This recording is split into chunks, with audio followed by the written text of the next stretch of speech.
The girl woke to the sound of bells. Not the bright peal of morning church bells, but a low, mournful toll that rolled through the fog like a breath too heavy to escape. She sat up slowly, her breath misting in the cold air of the narrow room. A cracked mirror stood across from the bed, and the reflection staring back was not her own. Not again, she thought. Every dawn, the same. A different face, a different voice, a different name whispered by strangers. Yet always the same city. She rose, bare feet touching chilled stone. The boarding house smelled faintly of coal dust and damp linen. Outside the window, the city's rooftops dissolved into the pale mist of early morning. She could see the cathedral's spire through the haze, black, slender, unyielding, as if watching her. She crossed to the mirror. The girl who gazed back had freckled skin, red hair cut blunt at the jaw, and a bruise beneath one eye. Her nightdress was plain, her hands calloused, a laborer's hands. There were always small details like that, remnants of other lives. She didn't know their names. Only fragments remained. A man's laugh, a mother's perfume, the sound of rain on glass. And always, beneath it all, the feeling that something terrible had happened here. Outside, a clock struck 7. The sound echoed too long, as if the air itself remembered.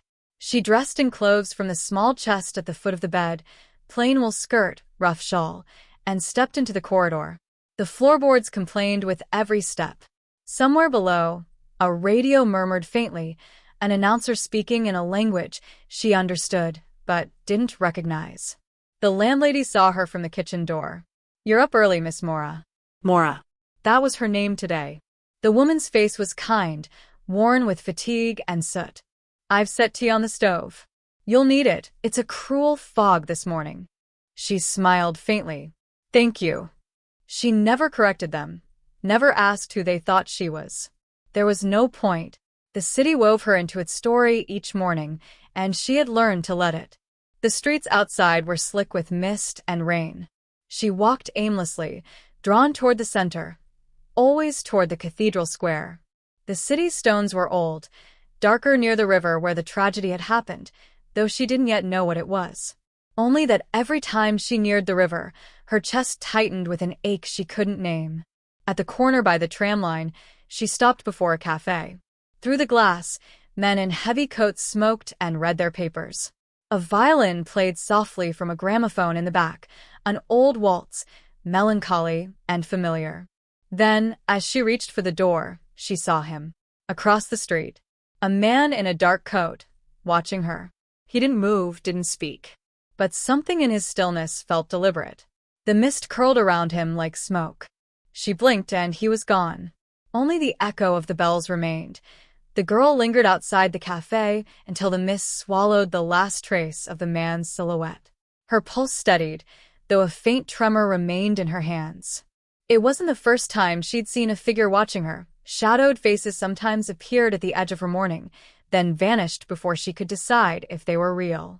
But this one had felt aware. She pushed into the café, the bell above the door chiming softly. Warm air wrapped around her, scented with roasted beans and cigarette smoke.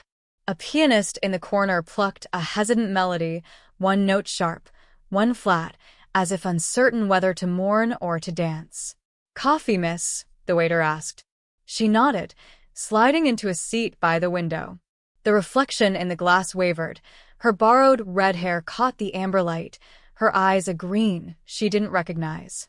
The city's reflections were treacherous like that, showing her faces she'd never owned. As she stirred sugar into her cup, a folded newspaper on the next table caught her eye. Its front page was smudged, the ink bled by damp fingers. But she could still make out the headline. 10 years since the river tragedy, city still remembers. Her heart seized. The river. She pulled the paper closer. October 3rd, 1949. Today marks the 10th anniversary of the River March tragedy, in which 23 passengers perished when the midnight tram derailed and plunged into the waters near St. Havel Bridge. The cause of the accident remains disputed, though rumors of sabotage and unanswered signals persist. She read the words again and again, as if somewhere between the lines, she'd find herself. A waitress passed by. Terrible thing that, she murmured, seeing the paper. My mother says the fog was so thick that night you could hear the screams but never see the lights. Maura looked up. Did they ever find all of them? The woman shook her head. Not all. Some say the river keeps what it wants.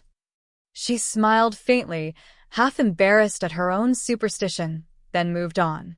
Maura folded the paper shut, but the words clung to her like smoke. 23 souls. A bridge. The river. When she stepped outside again, the bells were tolling noon. The mist had thinned, revealing the city's gray heart, narrow lanes, peeling shutters, a tram clattering past with sparks of blue light on the rails. She walked without direction, following an invisible pull through the labyrinth of streets until the smell of damp stone and iron grew stronger. And then she heard it, the river. It whispered below the bridge, slow and secretive. The water was dark, heavy, carrying its ghosts beneath a crust of morning mist. She leaned on the railing, staring down. For a moment, the world hushed. Then a ripple formed, faint but deliberate, and she saw something glimmer beneath the surface. A face. Her own. She stumbled back, breath sharp.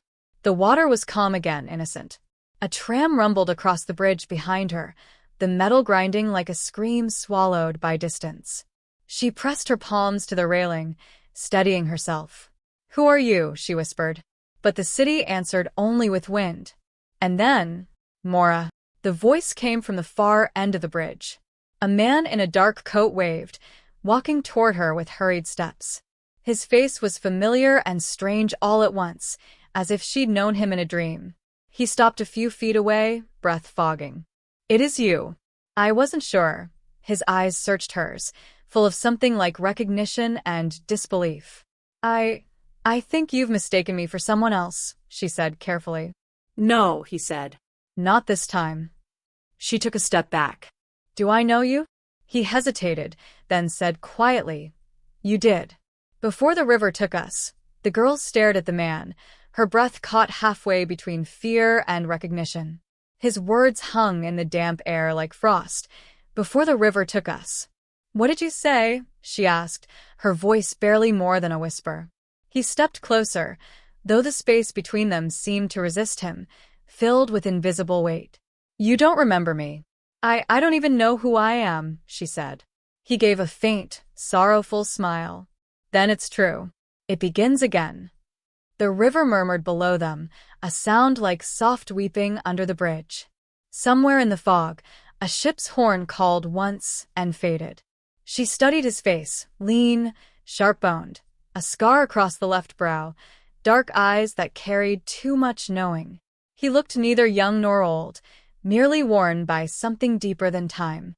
"Who are you?" she asked. "My name is Emile," he said. "And yours, once, was Clara." The name struck her like a chord plucked on invisible strings. Clara. The sound of it trembled through her chest. She shook her head, stepping back. "No. I'm Maura. At least, that's." He raised a hand, not to stop her, but as if calming a frightened animal. "They give you new names. Faces. Lives. But underneath, you're still her." She felt the ground sway slightly, as if the world beneath her feet had softened. "Why would you say that?" "Because I've been looking for you," he said. "For 10 years. The clock in the cathedral struck once, a sound that seemed to echo through their bones. Emile's voice was low now, almost reverent. "The night the tram fell into the river, you were there." "So was I." "We were on that tram together." Her breath froze. The world narrowed to the sound of the river and his voice. "I remember fog thicker than wool," he said softly. "I remember laughter and music from the tram's radio. Then a jolt, metal shrieking, and the water swallowing everything. When I woke, I was on the riverbank. Alone." He looked at her. "You never came back." She wrapped her arms around herself.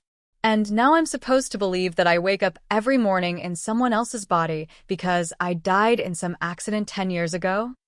"You don't have to believe me," Emile said. "Just listen. Every year on the anniversary, the city changes. Faces blur, clocks stop, The fog doesn't lift for days. And sometimes you appear again. She wanted to deny it, to tell him he was mad, but a tremor in her chest betrayed her. She had seen things, reflections that weren't hers, hands that remembered how to write names she didn't know. "What do you want from me?" she whispered. "To help you remember," he said, "before the city forgets you again." He reached into his coat and drew out a small object wrapped in silk. He placed it in her hand. It was a locket, tarnished and cold. When she opened it, a wisp of river smell escaped, and inside, 2 miniature portraits faced one another. A man and a woman. Him. And her. Her throat tightened. "I don't." But before she could finish, the bells began to toll again. Once, twice, thrice, and the ground seemed to shiver. The fog thickened, swallowing the far end of the bridge. Emile grabbed her arm. "Not now," he hissed. "They'll notice." "Who?" "The ones who keep you sleeping." The air changed when Emile said those words. "The ones who keep you sleeping." It thickened, as though the fog itself had ears. A distant tram groaned across the city, its wheels shrieking on damp rails. The sound carried an ache, like something long buried struggling to rise. "Who are they?" "Clara, no," Maura asked, her voice low. Emile's eyes darted toward the far end of the bridge, where the mist trembled unnaturally. "You've seen them," he said. "Even if you don't remember. They're not people. They're what's left behind when the city forgets a face." "I don't understand." He stepped closer, his voice quickening. "Every time you wake, someone else's life makes room for you. You wear their memories, their names. But the city, it doesn't like what doesn't belong. It tries to smooth itself over, to erase the tear." She looked around. The fog curled in slow circles, and for an instant, she thought she saw shadows moving within it. Not walking, not floating, but turning like figures behind glass. "Sometimes," Emile continued, "when the city mends itself, they come. Fragments of what was lost. They keep you from remembering who you were, because if you ever do—" The bells struck again, cutting him off. The fog shifted, and out of it stepped a figure. A woman, tall, dressed in mourning black, her face half concealed by a veil. She walked toward them with deliberate grace, her heels clicking softly on the wet stones. The sound didn't echo, though everything else in the city did. "Emile," she said, her voice lilting like a lullaby through static. "You shouldn't be here." He went pale. "You have no right to follow me." The veiled woman tilted her head. "You of all people know how rules work here." Maura's fingers tightened around the locket. "Who is she?" He whispered. "An archivist. They keep the boundaries intact." The woman turned her veiled gaze to Maura. "It's not your time to wake," she said gently. "You belong to the river now. The living can't wear the dead." "I'm not dead." The woman smiled faintly, though her lips didn't move beneath the veil. "Tell me, child, whose heartbeat have you borrowed today?" A chill threaded through Maura's limbs. She took a step back, but her body felt heavy, the air thick as honey. The river's whisper grew louder, echoing the woman's words. Emile reached for Maura's hand. "Run." And for the first time since waking, Maura felt choice, a break in the endless loop of mornings. She ran.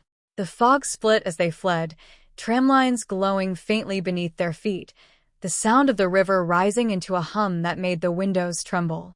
Behind them, the woman's steps did not quicken, but somehow she was always close, her presence gliding rather than chasing. They turned down a narrow street, ducking through an alley where lamplight flickered uncertainly. The smell of iron and salt filled the air.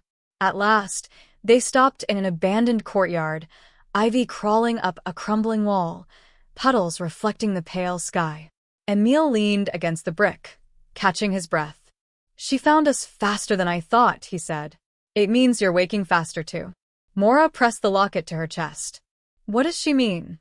The living can't wear the dead?" "She means your time's running short," Emile said. "The city's memory is thinning. Once it forgets completely, you'll fade. No faces left to wear, no names left to borrow." He looked up, eyes dark with urgency. Unless we find the truth. The reason you died. The reason the river won't let you go. A gust of wind hissed through the courtyard, and with it, a whisper that was unmistakably a voice, rising from the drains, the cracks, the damp stones themselves. "Clara," it said. She froze. Emile whispered, "Do you hear it?" The voice came again, soft, pleading, childlike. "Clara, it's come home." She turned toward the sound, heart pounding. "Who is that?" Emile's expression faltered. "You had a sister." The courtyard fell still after the whisper. Even the fog seemed to hold its breath. Maura, Clara, stood frozen, her pulse echoing in her throat. "A sister?" she repeated. Emile nodded, voice low. "Her name was Annalise. You talked about her all the time. The night of the accident, you said you were bringing her something. A gift." Maura frowned, trying to force the word Annalise into something that felt familiar. It stirred faintly, like a melody remembered from a dream. "A gift," she murmured. The locket in her hand pulsed with warmth, just once, faint as a heartbeat. She opened it again. The tiny portrait shimmered for an instant, and then, impossibly, they changed. The woman's image blurred, replaced by that of a little girl with pale hair and solemn eyes. Maura gasped and nearly dropped it. "She was only 9, Emile whispered. "You kept saying you'd make it right that night, whatever that meant." Then the tram fell. Maura closed the locket with shaking hands. The wind had shifted, bringing the scent of the river even here, miles from the bridge. It smelled of metal and memory. A soft sound followed. Footsteps, bare and wet, padding somewhere nearby. She turned sharply. In the far corner of the courtyard stood a girl. Thin, barefoot, her white dress dripping water that vanished before it touched the stones. Her hair clung to her face like threads of silk. "Annalise," Maura whispered. The child lifted her head. Her eyes were pale as morning mist. "You promised you'd come back," she said, her voice small but steady. Emile stepped forward, alarm in his eyes. "Careful. The city can use their shapes against you." But Maura couldn't move. "Annalise, is it really you?" The girl tilted her head, studying her. "You left me on the tram," she said softly. "You said you'd only be a moment. Then the lights went out." The words hit like a blow.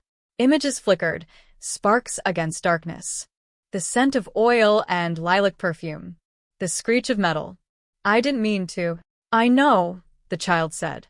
Her voice cracked, and for an instant, the fog around her pulsed as if alive. "But I'm still waiting." The ground beneath Maura's feet rippled, a reflection spreading through the puddles. She saw flashes, a tram car full of faces, a conductor shouting, a silver pendant swinging from a girl's neck. Hers? No, Annalise's. She pressed her hands to her head, trying to hold the memory in place. Emile reached her side, gripping her shoulders. "Clara, listen to me. The city feeds on unfinished stories. If you remember everything too fast, it'll drag you under before you can make sense of it." The courtyard trembled. Windows rattled. The child's form began to dissolve into the mist. "Find me," she whispered, "before the river does." And then she was gone. Silence rushed in, heavy and wrong. Maura staggered, barely standing. "She's real," she said. "She's still here."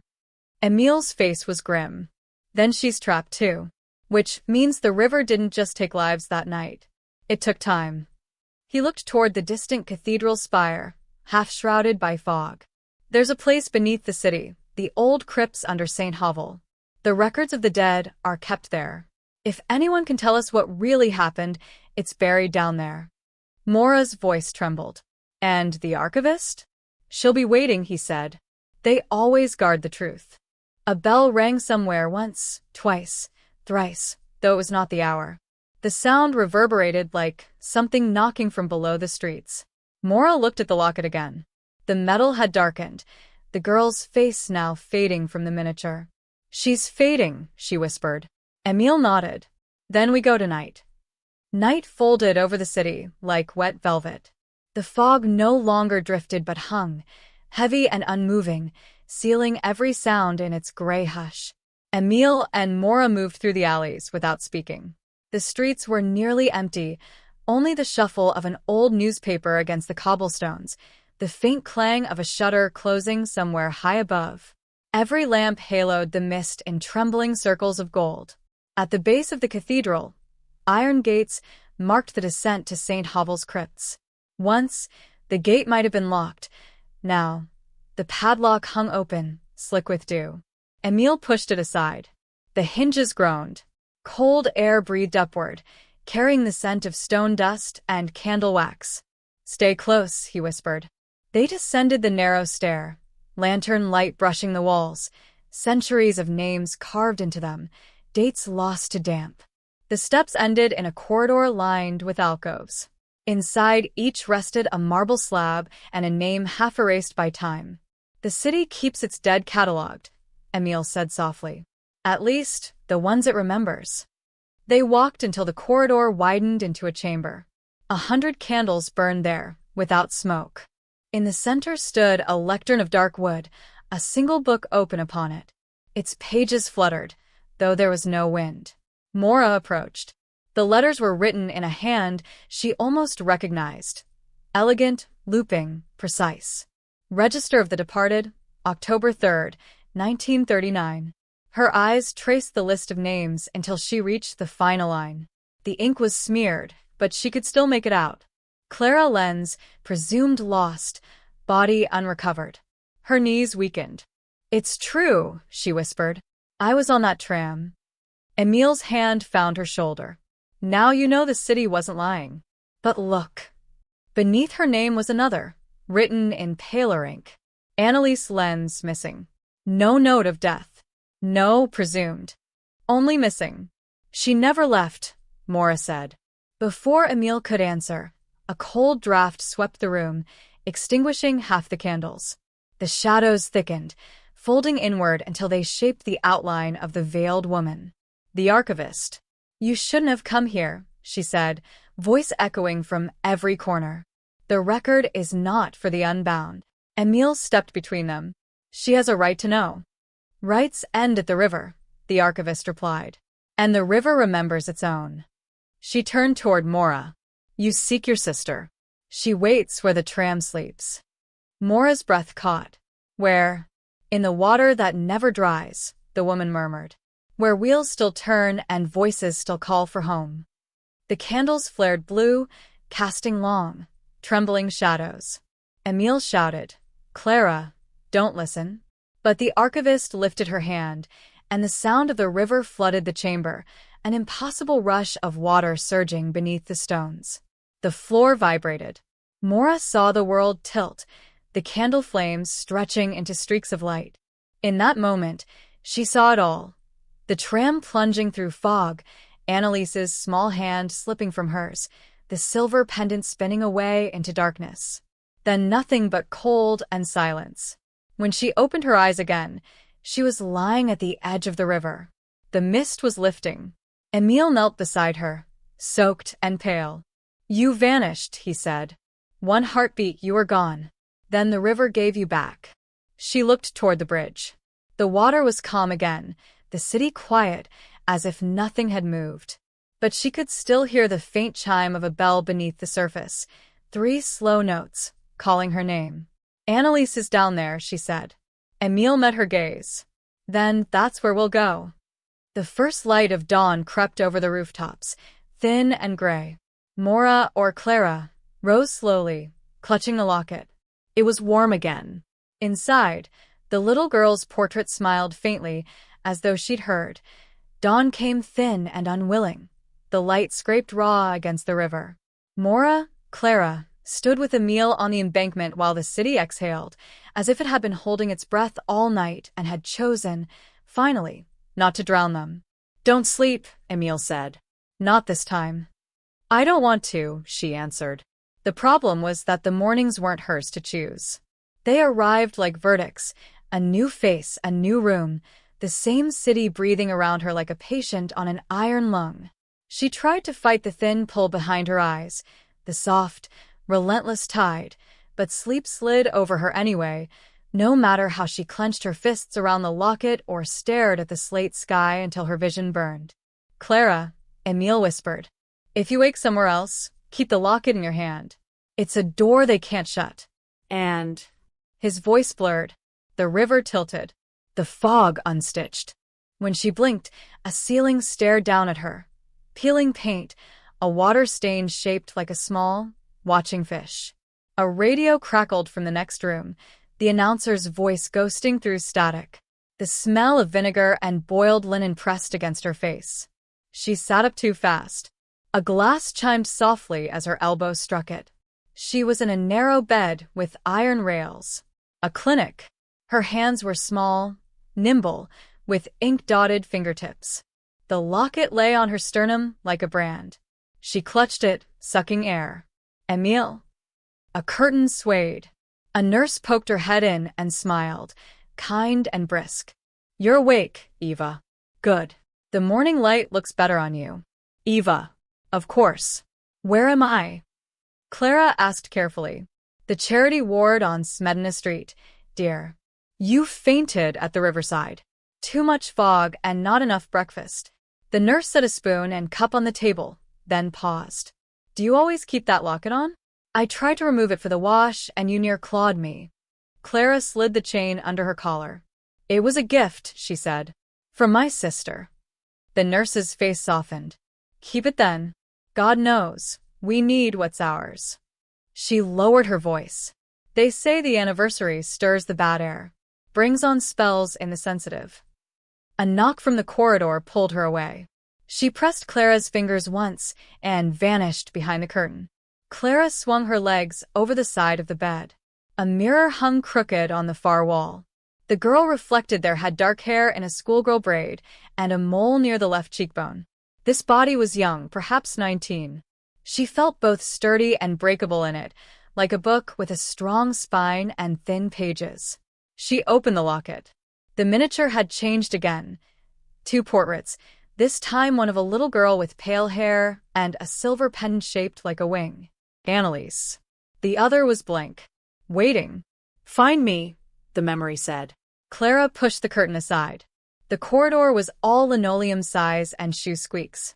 At the far end hung a faded painting of Saint Hovel lifting a lantern over the river. The lantern's painted glow had cracked, a spiderweb of light.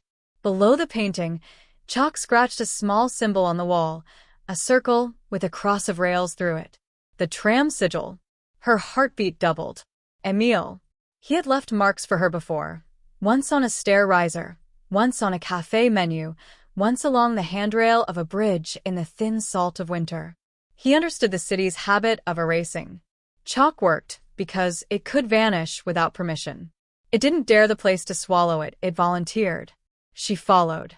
Past the wards, down the stairwell that smelled of iodine and rain, out into a lane where morning slumped against shuttered shops. Another chalk mark near a drain. Another, smaller, at the base of a lamppost. She turned where the arrow bent. The city let her go today. No door stuck. No street doubled back on itself. For once, the distance between a point and the next remained honest.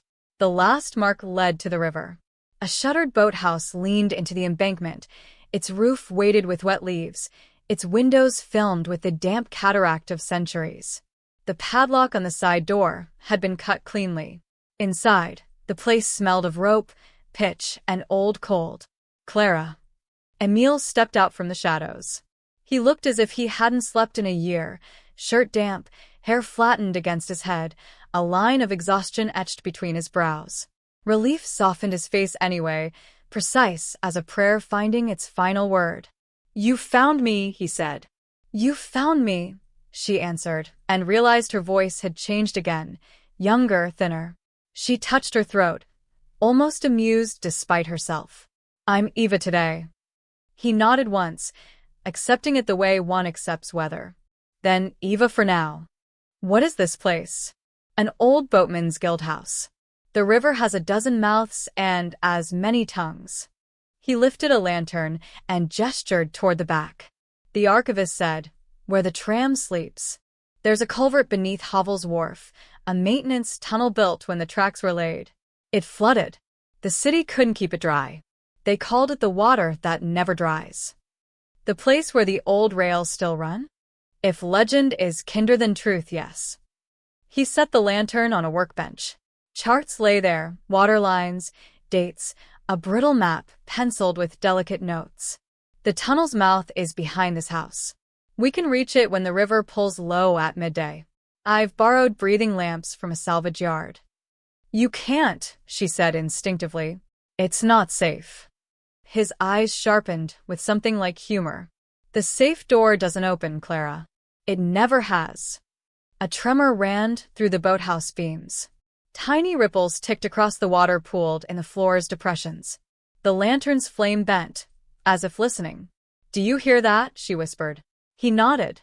She wondered how many nights he had stood in places like this, teaching himself the language of wood and water, until all normal sounds wore the same past tense. The tram, he said. When the fog is thick, the bell rings below the waterline. Twice for approach, once for stop. But there's no approach and no stop down there. Only the turn in the track they never finished. And the people? Emile was silent for a time. Some say they ride still. Others say they wait in that instant just before waiting becomes fear, and fear becomes fall. Annalise is there, Clara said. She closed her eyes and saw the girl's small hand slip from hers again, the bright coin of the silver pendant spinning uselessly in the dark. The record at St. Hovel listed her as missing, not dead. He touched the side of the locket with his forefinger. Which means you weren't meant to join the register either. The river keeps what it wants until the wanting is finished. We need to learn what it wants.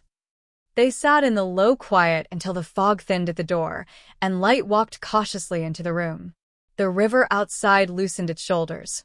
Just enough. Midday, Emile said. Help me with the lamps. He showed her the breathing lamps, glass domes with metal harnesses, the kind dockworkers used to walk into belly-high floods. He had altered them, adding straps that seemed both ingenious and primitive. When he set one on the table and ignited the wick within, the glass warmed to a gentle amber, a small, contained summer. Will that be enough? She asked. It has to be, he said simply. We'll attach them, take the ropes, and follow the right-hand wall until the current says left. If anything pulls hard, you let go. Don't fight water. But, Annalise, we can't help her if we drown pretending we're stronger than the river. He looked at her then, truly looked, as if comparing the girl before him with the one he remembered across a decade. Eva's body is young, he said softly. But it's still a body. I can carry you if I have to. I won't let them take you again. She wanted to ask who they were this time, the archivist alone, or the shadows turning behind the veil of fog, or the city itself with its weathered appetite. Instead she said, tie my rope to yours. He did, rope rasping against rope. The knots sat between them like a vow. They stepped out behind the boathouse. The river, pressed between stone, had dropped a little, exposing green-black rungs slick with moss. A culvert mouth yawned to their right, arched Roman, its brickwork furred with lichen. Threads of water streamed from it in steady lines, as if the city were weeping through capillaries. Clara's breath hitched. The sound pulsing from the culvert wasn't a rush so much as a heartbeat made of echo. Somewhere inside, metal kissed metal, a soft, ringing clink, almost delicate. She thought of a conductor tapping his key, of two coins meeting in a pocket, of a charm striking a pendant. Annalise, she said, and surprised herself with how calm the name sounded aloud. They secured the breathing lamps and slid into the culvert mouth. Water closed snugly around her waist, then her ribs, then her collarbones. The glass dome cupped her face in tempered light. The lantern fogged at the edges with each breath. Emile's hand was a steady weight on the rope between them. The world narrowed to their two lights, the slick kiss of brick on her shoulder when she drifted too close, the soft drag of current like sleeves being tugged. In the tunnel, time lost its accent. Drips fell in a rhythm inconsistent enough to keep the heart on edge. Once, the rope jerked against her hips, and she saw why. A set of iron rails ran along the culvert floor, half-silted, glimmering through the scum like bones under skin. They curved ahead, into an aperture where the tunnel widened. Her light touched the curve and came back shaking. The space beyond opened into a chamber the size of a church nave. The ceiling arched in dark ribs. The water climbed to it, glossy as an unblinking eye. And under that mirror, 10 feet down, the black hull of a tram car lay half on its side, windows like open mouths. The bell rang. 2 notes. Then 1. Clara's hand tightened around the locket. It warmed as if answering a call across glass and time. Something moved behind one of the tram's windows. Small. Patient. She swallowed, throat tight within the dome. The rope went taut as Emil eased them forward, his lamp throwing trembling swaths over the submerged car. As they drew close, letters ghosted along the flank, River March line, eaten thin by rust. A door hung snarled, its hinge choked with weeds that didn't need sunlight to live. Clara lifted her palm to the window glass. On the other side, a small pale hand lifted too. Annalise, she whispered, and the river, for once, did not steal the word. It carried it in. The glass clouded with her breath inside the lamp. The little hand on the other side spread its fingers to match hers. Exact, familiar, 5 small stars. Then the face behind it tilted into view. Not Annalise's. Not holy. The eyes were too still. Too old. Like the eyes of someone who has learned the weight of waiting. A shadow slid across the far wall, passing like a slow sentence. The rope at Clara's waist tightened again. Emil's voice reached her through water and glass, calm and terribly clear. Clara, he said, we are not alone down here. The rope between them thrummed like a vein. Clara held to the line and the light. The river held to everything else. Her lamp clouded and cleared with each breath. Before them, the wrecked tram lay, black as an unintended sleep. In a window, a small hand matched hers, finger to finger through water and time. Annalise, she whispered. The river carried the word inward. Behind the glass, a second shape moved, not child, not adult, more like hesitation learning to stand. Emil's light swept across the tram's flank, its letters still insisting on a destination, over the weed-clung door. He touched her shoulder. Ready? She nodded. The door gave way with a sound like a swallowed sob. Silt rose. Their lights caught seats leaning like teeth and old ads peeling like wilted flowers. A child's book lay swollen open. The bell rang again, 2 notes, then 1. The water seemed to flinch. They found her in the second car, kneeling by the window, pale hair adrift, a silver pendant dull as bone. Her eyes were not quite a child's, not quite a ghost's, colored like the city's memory. I promised I'd come back, Clara said. The pendant lifted toward her. She opened her locket. Its portraits shifted. Hers, his, a child, a blank. The locket hummed. The pendant answered. Between them, a seam brightened, memory widening to the width of a promise. Annalise leaned close. Their foreheads touched glass to glass. The water stilled. Then the archivist's voice arrived. This is the hinge of it. Let her go, Clara said. She was never yours, the voice replied. She belongs to the story that made her. So do you. If the child leaves, something must take her place. Not a life, a function. The city forgets to save itself, the archivist continued. I keep the forgetting. You have been its remembering. Each morning you wake wearing borrowed faces. I didn't choose it. Most guardianships begin that way. Emil's voice trembled through the current. No bargains. The river speaks in debts. It already holds mine, Clara said. She looked at Annalise. The wing pendant is small. Bright truth. If she goes, what becomes of me? The same as now. Perhaps. The veil shifted. I never get to keep the endings. Emil untied the rope. If you do this, I might lose you twice. You never lost me, she said. You stayed to look. He smiled, weary. Then make the city earn its peace. Make its bells ring wrong. I can do that. The pendant met the locket. The seam opened. No light, just remembrance. Annalise stepped through as if crossing a threshold of air. She was suddenly warm, real, breathing. It's so loud, she murmured, hearing birds and bells again. Clara could not remove her helmet. I can stand, she said, but when I do, it will be morning somewhere else. Emile touched her dome. If you wake where the bells miscount, follow the chalk. The archivist's presence waited beneath the water, patient as a closed book. Annalise asked softly, Can we go home? Yes, said Clara. You can. Will you come too? I'll be where the bells are. They left. The river pretended innocence. The lamp dimmed, and when it went out, it went quiet. In that quiet, the hinge turned. A ceiling, a nurse's voice. Good morning, Eva. She woke as someone's Eva again. A coin of memory lay in her palms. A girl, a man, a door. The nurse handed her a note. When the bells miscount, follow the chalk. Outside, trams fumbled their bells. Clocks disagreed politely. By the river, a chalk circle waited. She touched it, fresh or ancient, impossible to tell. That night, she saw the veiled archivist by the cathedral steps. You kept your ledger, Clara said. You kept your door, the archivist replied. Tomorrow you'll wake as someone else, a boy who draws the river, a woman who hears bells. You are the city's memory now. And Annalise? She will grow old and forget, except when it rains.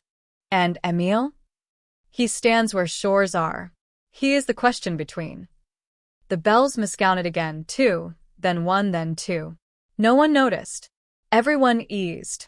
Clara felt morning turning toward her. She smiled into the mirror of whatever face she'd borrowed next. Good morning, she said. We have so much to remember. Below, the river answered with 3 wrong, perfect notes.